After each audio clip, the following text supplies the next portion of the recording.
This is an extract from the Leader Coronavirus Daily podcast by the Evening Standard and hosted by me, David Marsland. To hear the whole thing, search for it on your podcast provider.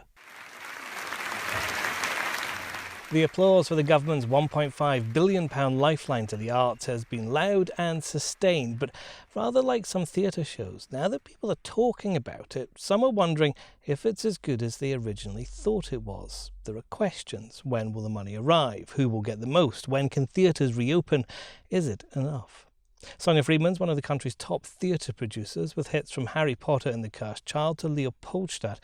Her plans to bring the Jaws-inspired The Shark Has Broken to London and among shows on hold while this pandemic goes on. She's written an opinion piece for the Evening Standard on the government cash, and she's with me now. Sonia, you start your article for the Evening Standard saying you're deeply relieved and extremely grateful to the government for the money.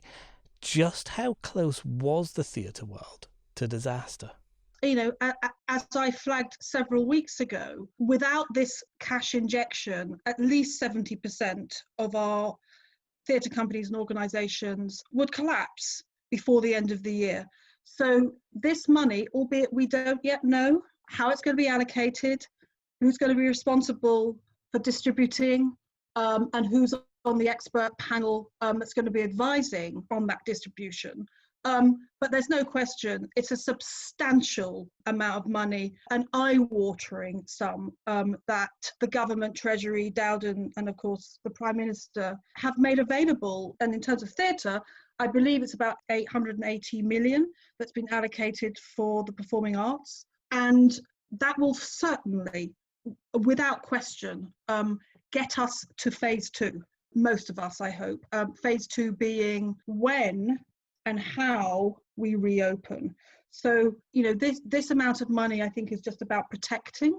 It's not necessarily about reopening and sustaining, which for me is quite a big headline. And I think all my colleagues, we want to make it clear that whilst this is an unbelievably important moment, it won't be the full answer. Your company is behind some of the absolute biggest shows in London right now.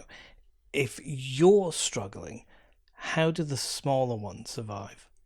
I think those smaller companies hopefully will be the first in line to be protected. I think the larger shows that you've just referred to can't and won't necessarily be the first to come back because we are so big.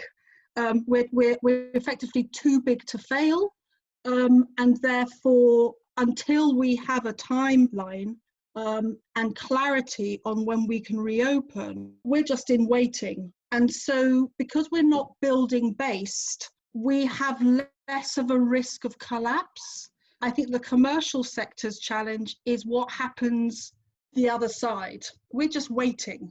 All our companies are waiting. Obviously, the freelance part of our organisation, so the actors and all the designers and the creators and the suppliers and the contractors, they need the help now. And in terms of the smaller organisations that you mentioned, I very, very much hope the task force and the panels that are set up will be able to look after them so that their buildings can at least be protected, so that the other side, they can reopen and that we're all ready to reopen.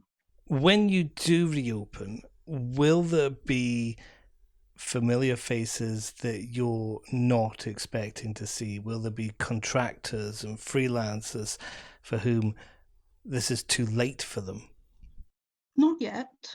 I mean, obviously, we're in an incredible period of unemployment. And in terms of them having transferable skills at the moment, if they do go and work somewhere else in order to tide them over, I very, very much hope that they would, if we give them enough notice, and that notice is what we need. You know, we can't be given 3 to 4 weeks notice. We need 3 to 6 months notice to come back. And I hope that that notice would be enough for us to rebuild, re-engage and bring everybody back that we were working with at the point of shutdown. But, you know, I do stress that the freelance community has been sort of left adrift, and without them, we don't have an industry. So in this next phase, it's terribly, terribly important that we find mechanisms whereby they are protected as well as the buildings being protected. Do you think the arts have had to justify their own existence in recent weeks? We've had lots of people campaigning saying, look how much money we bring in, look how much we do. Do audiences, did the government not appreciate that? The government understood what we were worth to, let's call it the prestige projects. I think they understood what the West End brings to tourism, to the economy, to the greater ecosystem. I think maybe what has been revealed in the last few months is that delicate ecosystem, how we all rely on each other and how we all feed one another. And that all the shows I produce, everything I do, and everybody I work with has come from drama training, from the subsidised sector, from regional theatre. What the last few months has demonstrated is that you take one strand out and the whole thing unravels. And as an industry, we have worked so closely together, colleagues who would never normally be on the same Zooms, colleagues who never normally are in the same conversation. We've all come together as one.